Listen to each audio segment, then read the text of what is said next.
I had always been invisible. That was the way of survival for those like me, born of a servant's womb, raised in the shadows of noble halls, taught to make myself small. My footsteps were trained to vanish on polished stone, my voice to dissolve before it reached a master's ear. I learned to carry trays without clatter, to bow before a gaze had time to notice me, to exist like dust drifting in shafts of light, seen only if the sun fell just right and otherwise ignored. But invisibility is fragile. All it takes is one command, and the world remembers you exist. The night it began, the Sioux estate trembled with panic. Candles burned to stubs as messengers ran through the corridors, voices sharp with fear.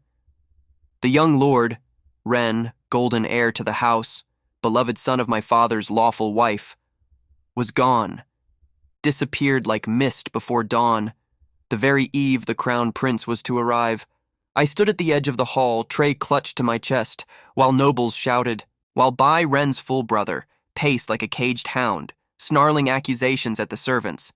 My father, Lord Sioux, sat rigid on his chair, knuckles white as bone upon the carved arms. His gaze was a blade that cut across the chamber until it fell upon me. "You," he hissed. My stomach turned to ice. "My lord?" "Come forward," I obeyed. To disobey was death of a different kind. His eyes roved over me, not with a father's affection, for he had none to spare for a bastard son, but with calculation. My hair was dark like Ren's, my features cut with some echo of the same bloodline. A resemblance, slight but enough for a desperate man. "You will be Ren," he said. I nearly dropped the tray. "My lord, I cannot." His hand struck the air, silencing me before the blow could fall on my cheek. "You will, or this house is disgraced, ruined, stripped of its favor. Do you wish to see your mother cast into the street for your cowardice? Do you wish to see her starve?" The breath caught in my throat. I bowed low to hide the tremor in my lips. "No, my lord." "Then you will wear your brother's face. You will bow, you will smile little, you will speak less. If you falter, you will pay with your life and hers." So the mask was given to me. They stripped away my servant's garb, bathed me in scented water until the skin beneath my nails burned. Robes of blue silk, heavy with gold thread, fell upon my shoulders. A servant brushed my hair sleek, tying it with a pearl pin that felt like a chain.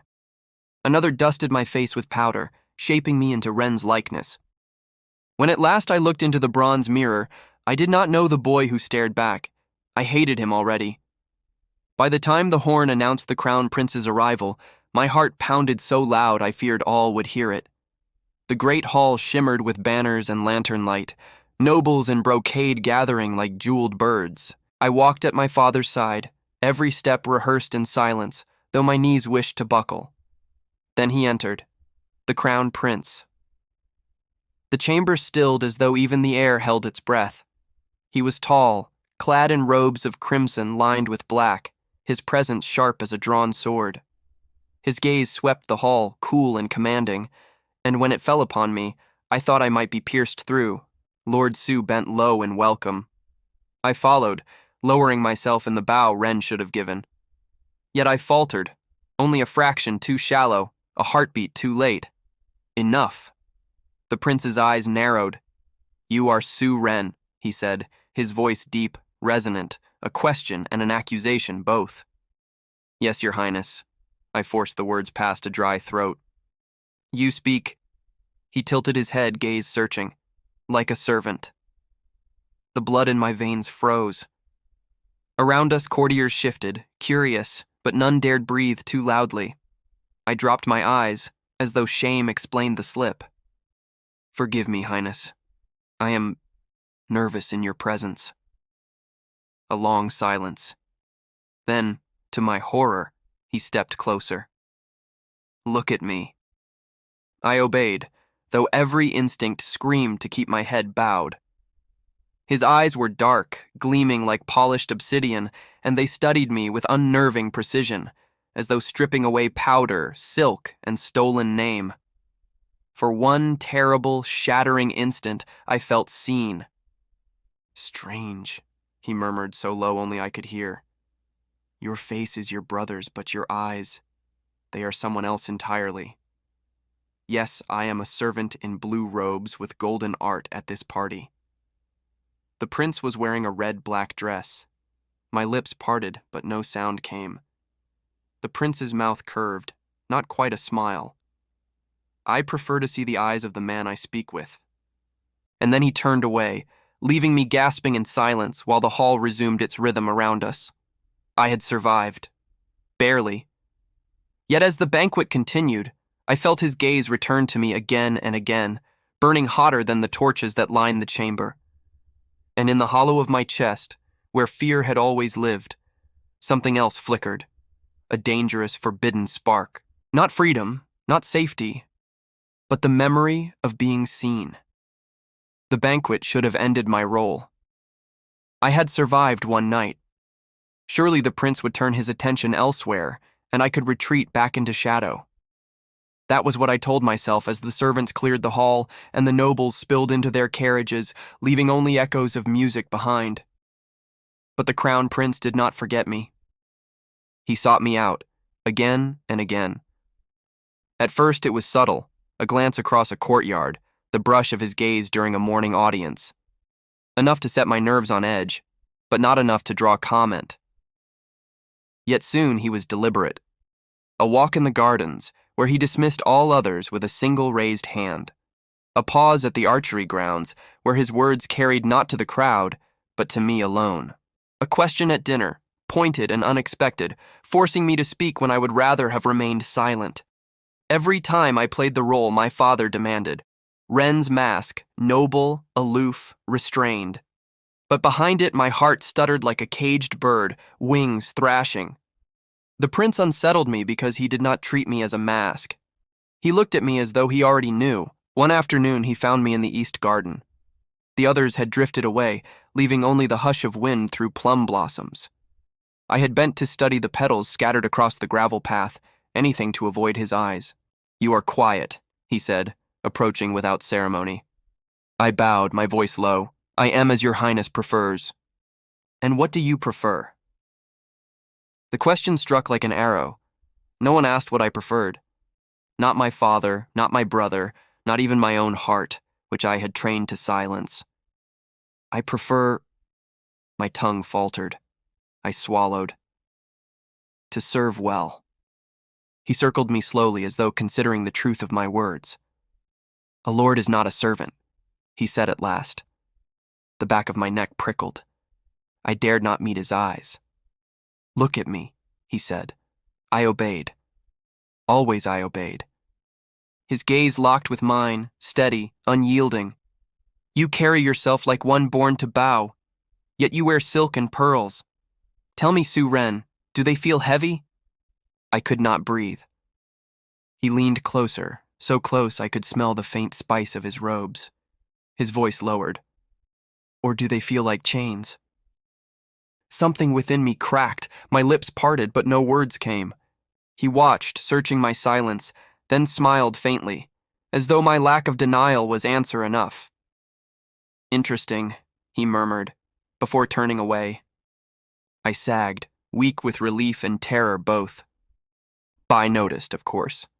How could he not? My half-brother's eyes followed me with a venom sharper than any blade. He had always despised me, bastard blood, servant's son, shame made flesh.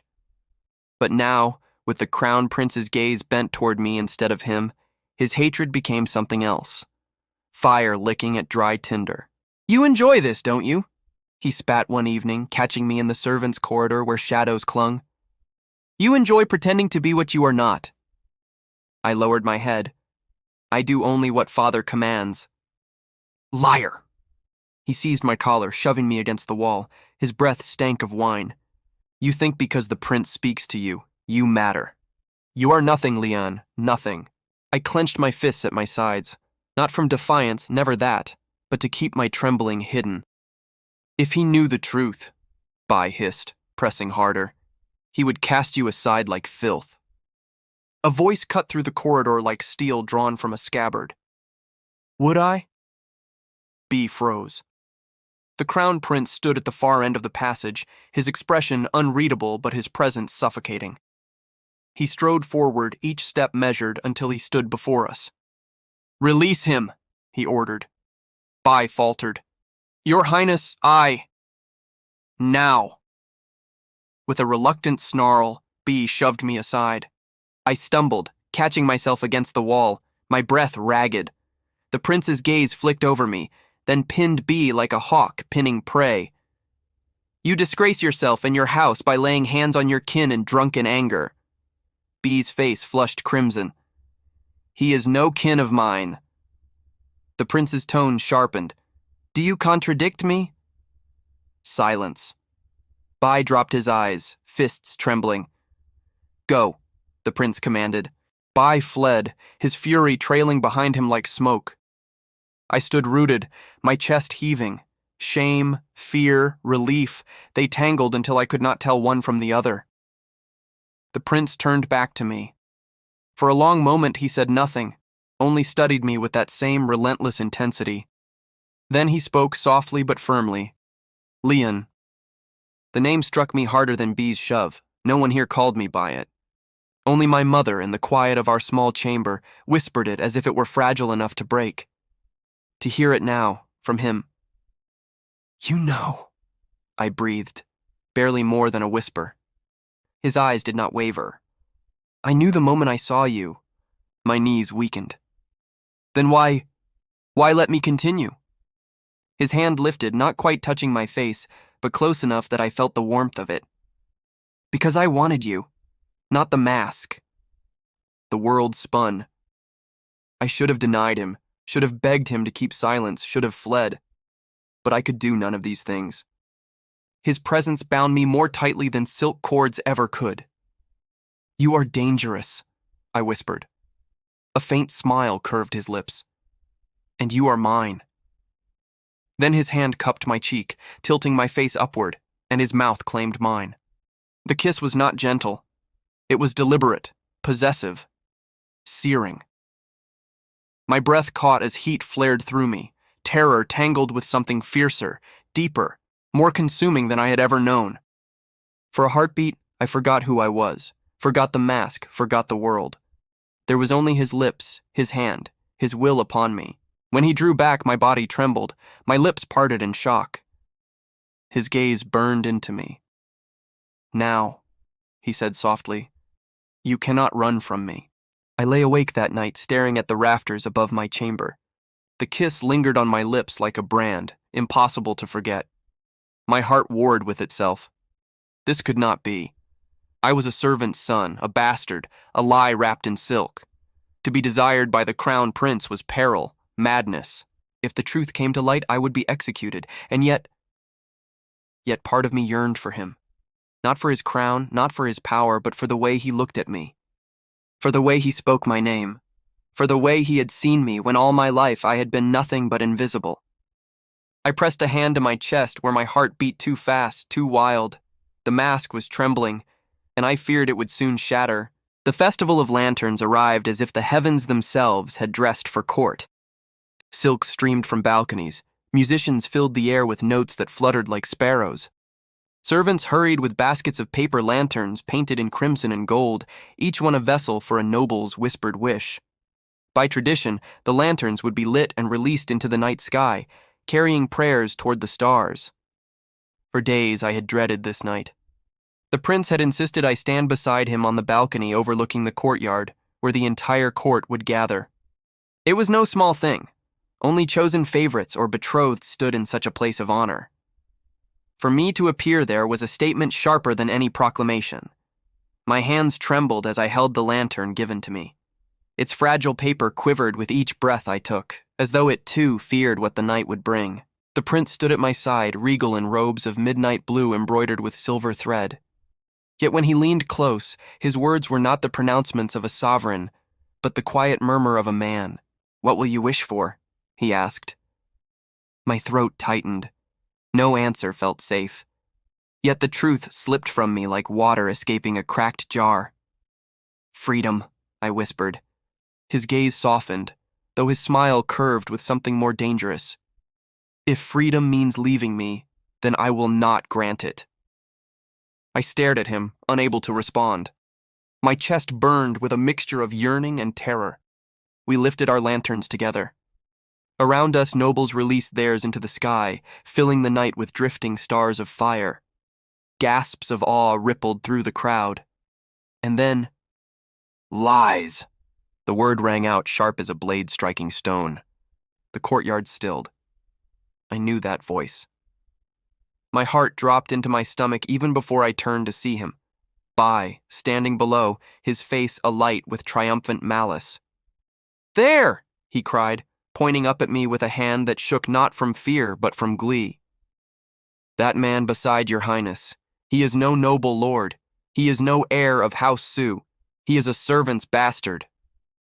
The crowd erupted. 100 voices thundered at once. "Is it true? A servant? Wearing silks? Scandalous! A fraud!" The air thickened with outrage. My fingers went numb, nearly letting the lantern slip. The mask I had worn so carefully shattered in an instant, exposed beneath B's venomous revelation. I bowed low, my voice breaking. "Forgive me, your highness. Forgive me all. It is true. I am no lord. I am Leon, a servant." The murmurs turned to cries of disgust, mockery, shock. "A servant standing beside the crown prince? Disgrace! Throw him out!" My father's face, pale and furious, appeared among the nobles. My stepmother covered her smirk behind her fan. Bai laughed openly, the sound cruel and victorious. Shame burned my skin. My knees threatened to give. I wished I could vanish into the stones. But before the storm consumed me, a voice cut across the courtyard like a crack of thunder. "Silence!" The prince. The noise died instantly. He stepped forward, his presence blazing brighter than all the lanterns combined. His arm slid around my shoulders, not to restrain but to claim. "You dare speak of him with contempt?" His voice rang like steel. "Then you insult me. For it is by my will that he stands here." The nobles faltered. Shock rippled through the crowd, and then the prince spoke words that seared themselves into my soul. "He is mine!" Chaos, outrage exploded once more. "Your Highness, this is madness. A servant cannot stand beside the heir to the empire. It disgraces us all." The air trembled with fury and disbelief. Yet the prince's glare silenced them one by one. "Who dares defy me?" he demanded, his voice rising like a storm. "Am I not your future sovereign? Do my words carry no weight?" The nobles quailed, heads bowed. No one dared meet his eyes. Bai, desperate, shouted above the hush. "He will ruin you. He will drag your name into the dirt." The prince turned his gaze upon him, colder than steel. "The only ruin I see is the venom in your mouth." He raised his hand. "Guards." Soldiers surged forward. Bai's defiance dissolved into panic as they seized him, his protests echoing off the marble walls. "Father," he cried, twisting in their grip, "you cannot let this stand." But Lord Su's silence was heavy as stone. He did not raise a hand. He did not speak. His jaw was set, his eyes hard. Bai's screams faded as he was dragged from the courtyard, leaving only silence behind. The prince looked back at me. His arm remained firm around my shoulders, as though he would shield me from every dagger of scorn. I trembled, my lips parting to speak, but no words came. The mask was gone. All that remained was me, Leon, servant's son, trembling beneath the eyes of the empire. And yet, I was not destroyed, for I had been claimed. That night I sat alone in the prince's chambers. The court had erupted into whispers sharper than knives. I had heard them even through the heavy doors, accusations of madness, of scandal, of betrayal to tradition. They mocked him now, the crown prince who had lowered himself to a servant, and it was all my fault. Tears burned my cheeks. My hands clenched in my lap. The door opened softly. He entered without announcement, his crown removed, his robes loosened. For a moment he looked not like the empire's heir, but like a man wearied by the weight of the world. "You should hate me," I whispered as he approached. My voice shook. "Because of me, they scorn you. Your name is stained. Your future." He knelt before me, his hands lifting my chin. His eyes burned with fierce clarity. "Do you not understand? This is not a burden, it is my choice. Tears blurred my vision. Why? Why choose me? His smile was faint, fragile. Because in a hall filled with masks, you were the only one who trembled with truth. And that truth called to me, even if you hid it behind another name. The words broke something inside me. My lips trembled. I love you, I whispered.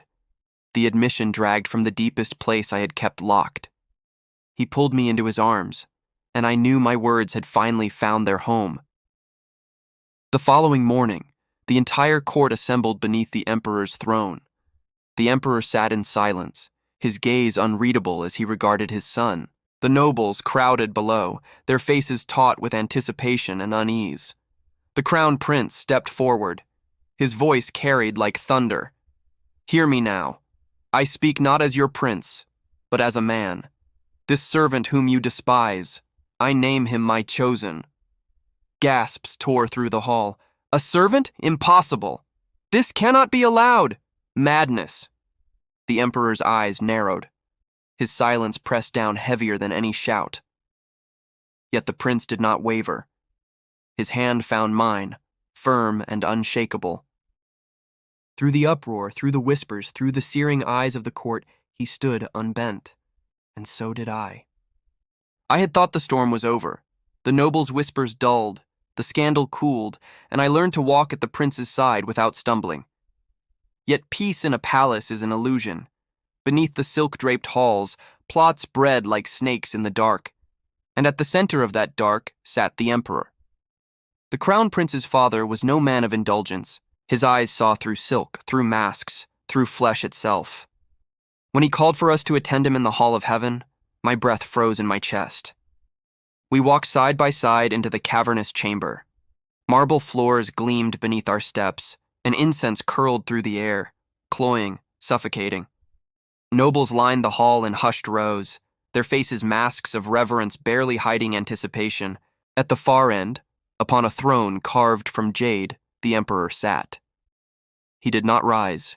He did not need to. His presence crushed the air from my lungs more effectively than any hand around my throat. My son, the emperor said at last, his voice slow, deliberate. You bring before me a matter that rattles the empire. The prince's shoulders squared. Yes, father. And you stand by this servant? I flinched at the word, though it was truth.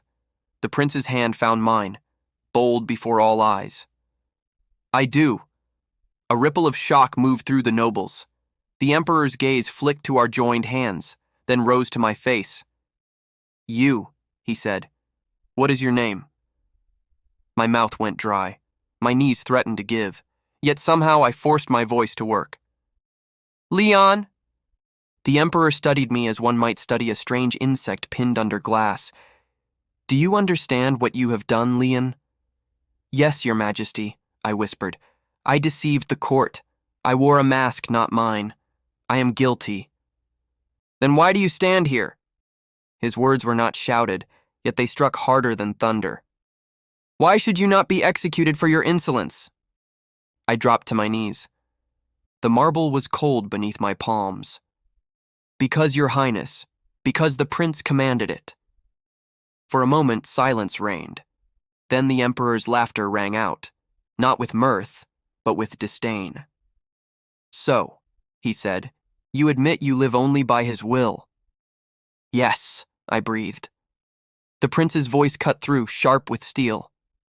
No, he lives by mine because I choose him. That is the power of a sovereign, to choose, and I will not release him. Gasps broke through the hall. The emperor's eyes narrowed. You defy me? I honor you, the prince countered, his chin lifted, his tone unyielding. By standing true. You taught me that a ruler must see not only what pleases the court, but what binds the heart, and my heart is bound here. The hall trembled with silence. The emperor regarded his son for a long, terrible moment, then shifted his gaze back to me. You, rise. I obeyed, though my knees shook. The emperor leaned forward. His eyes were sharp as blades. If you are to remain by his side, then you will prove you are no weakness. My blood ran cold. How? By surviving. A heavy clang echoed as he struck the jade arm of his throne. The words that followed chilled me to the bone. Release the traitor. Bai returned like a shadow given flesh. They brought him into the hall, wrists bound in iron, but his eyes burned with fury. His smirk was jagged as broken glass when it fell on me. So, he hissed, you cling to him still. The Emperor's voice cut through. This matter has divided the court. Let it be decided by trial. One son of House Su against the other. If you win, he fixed his gaze on Bai, you reclaim honor. If you win, his eyes pierced me, you prove you are worthy. The prince's voice thundered. No, this is madness! But the Emperor raised a hand. Enough. Tomorrow at dawn, the matter will be sealed. The hall erupted in murmurs. I swayed, my vision blurring. A duel. Against Bai. I was no warrior. I had trained my hands to polish silver, to sweep floors, not to wield blades. But the Emperor had spoken, and in this palace, words were law. That night, the prince raged. He stormed his chamber, fists slamming against carved pillars, eyes burning like a tempest barely contained. He would throw you to death as if you were nothing, his voice cracked. If I disobey, I can't protect you. If I obey, I risk losing you. I stood silently, trembling, until he seized my shoulders. Leon, listen to me. Tomorrow, you must not fight. Refuse. I will find a way. I shook my head, my voice breaking. If I refuse, I am already defeated. Then Bai wins, and they will tear me from you forever. His grip tightened. And if you fight, he will kill you. I forced a smile, fragile as a cracked cup. Then remember me. His breath hitched, his forehead pressed to mine. No, I will not remember. I will hold you. I will not let go. Do you understand? Tears stung my eyes. My hands clutched his sleeves. Then hold me tonight, as if it were the last time. And he did. Dawn broke crimson. The courtyard was transformed into an arena. Nobles crowded balconies, their eager eyes fixed upon the stone circle below. Soldiers lined the edges, spears gleaming. I stood within, a wooden practice blade thrust into my shaking hands. Across from me, Bai flexed his wrists, iron cuffs freshly struck away. A true sword glinted in his grip. Unfair, the prince shouted, stepping forward. You arm him with steel and my beloved with wood? The Emperor's voice was flat. If he is truly worthy, no weapon matters. A cruel laugh burst from Bai. At last, justice. The drum sounded. Bai lunged. I barely raised my weapon in time. The clash rang through my bones. My arm screamed with effort as I stumbled back, the blade nearly torn from my grip. He pressed again, relentless, eyes wild with hate. Each strike came faster, harder, until sparks danced from the stone. You should have stayed in the dirt where you belonged, B spat, driving me back. You ruined me. You stole what was mine. I tripped, fell hard against the ground. His sword arced high, gleaming. No! The prince's cry tore the air. He surged forward, but guards barred his way. The blade fell. Instinct drove me. I rolled, the steel biting stone where my head had been. With a desperate cry, I swung my wooden blade upward. It struck Bai's wrist. A hollow crack rang out. His sword clattered to the ground. Gasps roared from the crowd. Bai's scream split the morning. Rage consumed him. He lunged barehanded, fingers clawing for my throat, and I, shaking, terrified, raised my weapon again. I did not strike to kill, only to stop. The wood slammed against his chest. He collapsed to the stones, breath ragged, fury shattered. Silence. The Emperor's voice rose, cold and final. The trial is ended. The servant lives. The crowd erupted in shock. Some cried foul, others murmured of fate, of omens. The prince broke through the guards, rushing to my side, seizing me into his arms. You did it, he whispered fiercely, his lips trembling against my hair. You lived! I clung to him, shaking with sobs, unable to speak. Bai was dragged away, defeated, his screams echoing into silence. His hatred lingered, I knew, like a snake coiled in darkness. But for now, I had survived. The Emperor rose from his throne. His gaze cut through the uproar, silencing all. "You have chosen," he said to his son. "Very well. Bear the weight of it. If this servant fails you, the stain will be upon you alone." The prince bowed, unyielding. "I accept." And with that, the Emperor turned, his robes sweeping like thunderclouds, leaving the hall in awed silence. That night, lanterns again lit the sky. The prince and I stood together, hand in hand, upon the balcony. The court still whispered, still doubted, still despised. But their voices no longer mattered. "You wished for freedom," he said softly. I leaned against him, eyes following the drifting lights. "Perhaps freedom is not an escape. Perhaps it is choosing where to remain." His arms tightened around me. "Then remain with me."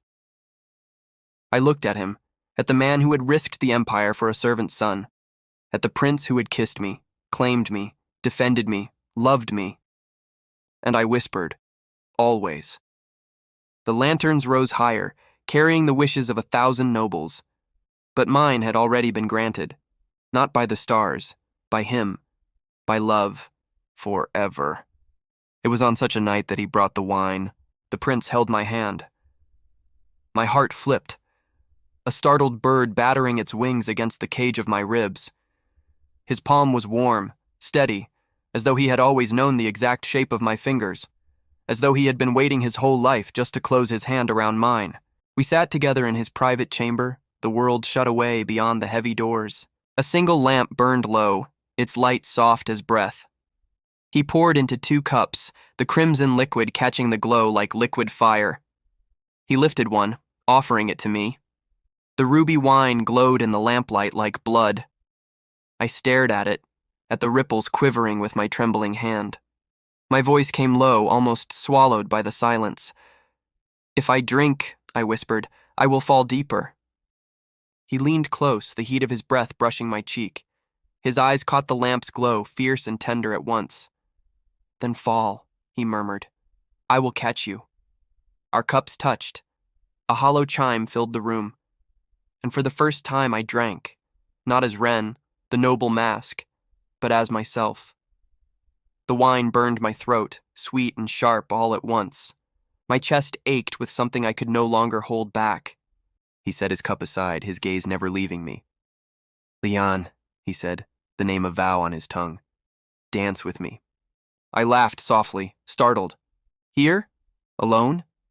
"Here. Alone. Where no one can see us but the gods." His hand found mine, tugging me gently to my feet. Music was absent, yet the rhythm of our hearts was enough.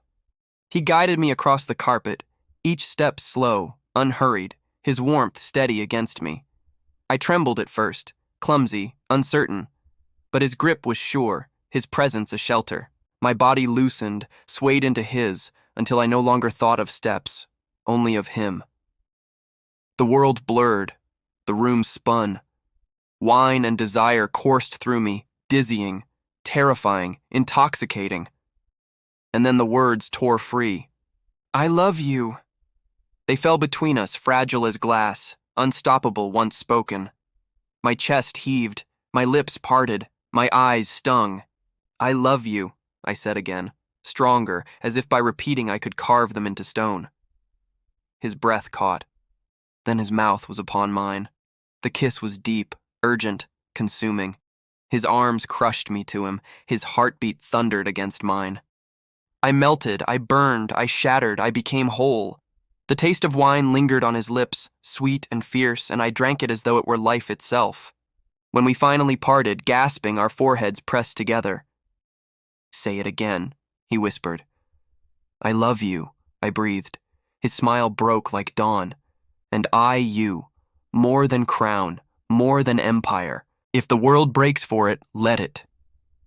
And we danced again, lips meeting between steps, laughter tangled with tears, 2 shadows swaying beneath lamplight until the night faded into pale dawn.